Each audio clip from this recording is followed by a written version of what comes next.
Hey guys, so I wanted to talk a little bit about reviews because it's a great way to market and promote a book.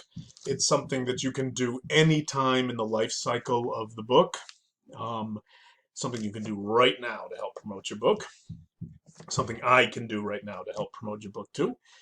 And also because there are different kinds of reviews, and it's helpful to kind of think about each one and what they're good for and what makes a good one.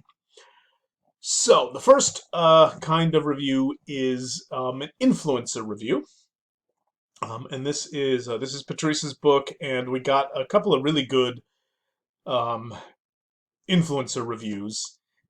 These are people who have published a lot in the area of teacher self-care and who work for companies in the area of teacher self-care that are well-known companies and present, lecture, do conferences um, in self-care. So if you look up teacher self-care in Google or on Amazon, these are some of the first names to come up. And that means these are names that people associate with that area, not just education or ELT, but teacher self-care. So it's good to have, it's a good, so you want to look at influencers in your little niche, your little approach or area. The reason that influencer reviews are important is, of course, people trust them. So their endorsement alone is just worth something. Um, the other cool thing about influencer reviews is that if you put them in the description of the book, then people searching for their names or their books or their companies are going to also find your book description. So that's why it's important to pick influencers that have some following, that have best-selling books, big names. Um, the Kylie Jenners and Barack Obamas of your area. And this is if you're not comfortable reaching out to those people, I'm happy to do it too. It's easier to come from a third party. Makes it sometimes easier to come from a third party.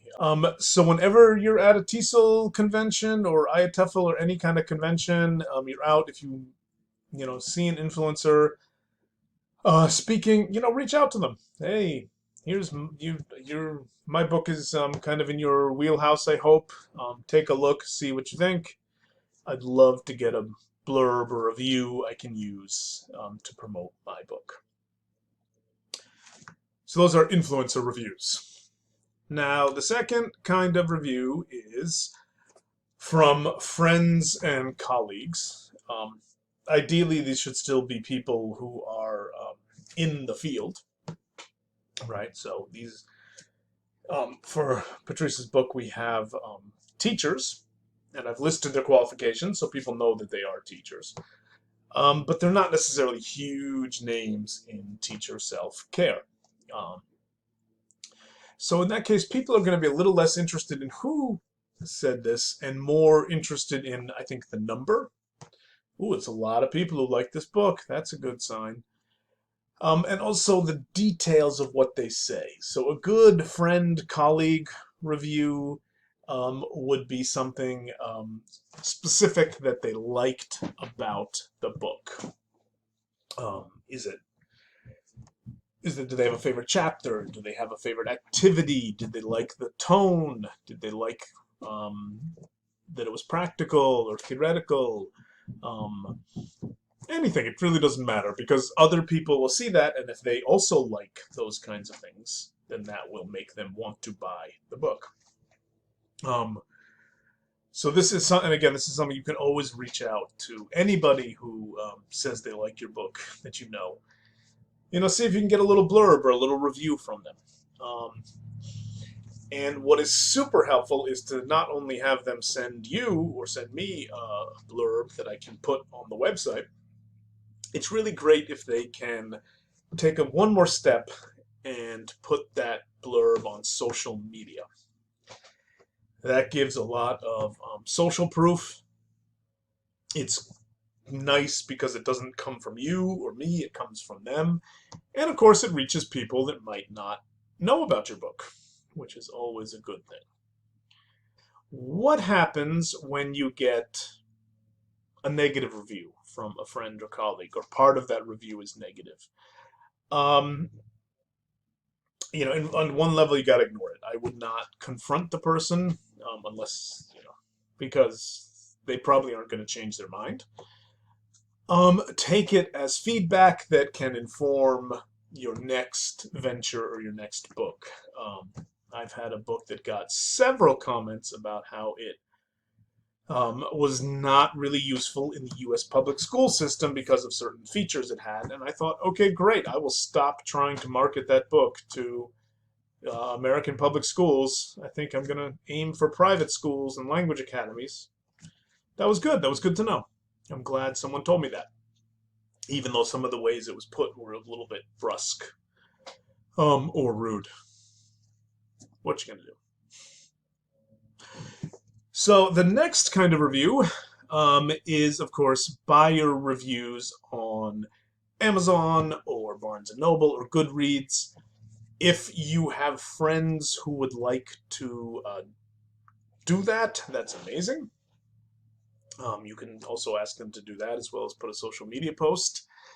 I create review copies of books and try to get them out to some readers who then are supposed to put buyer reviews on.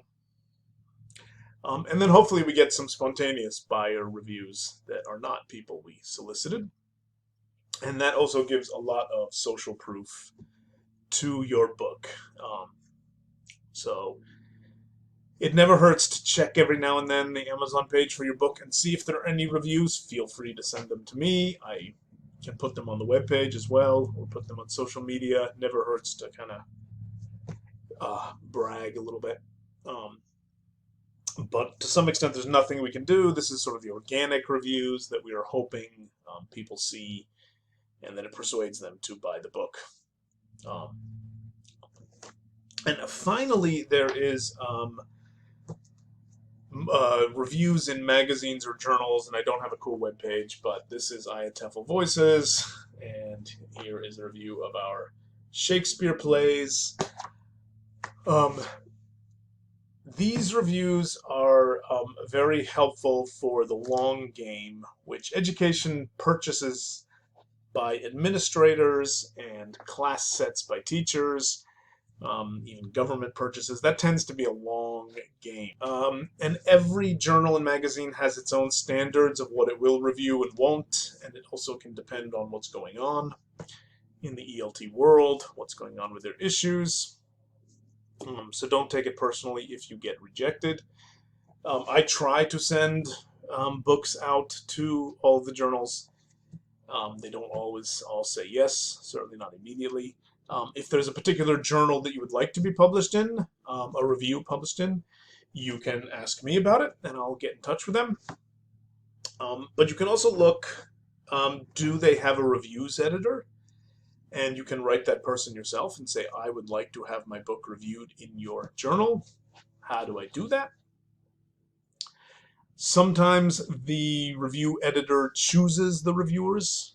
So I send them a copy of the book, and then they review it with their own people. Sometimes they want someone to submit a review, although that's often for more academic theoretical books.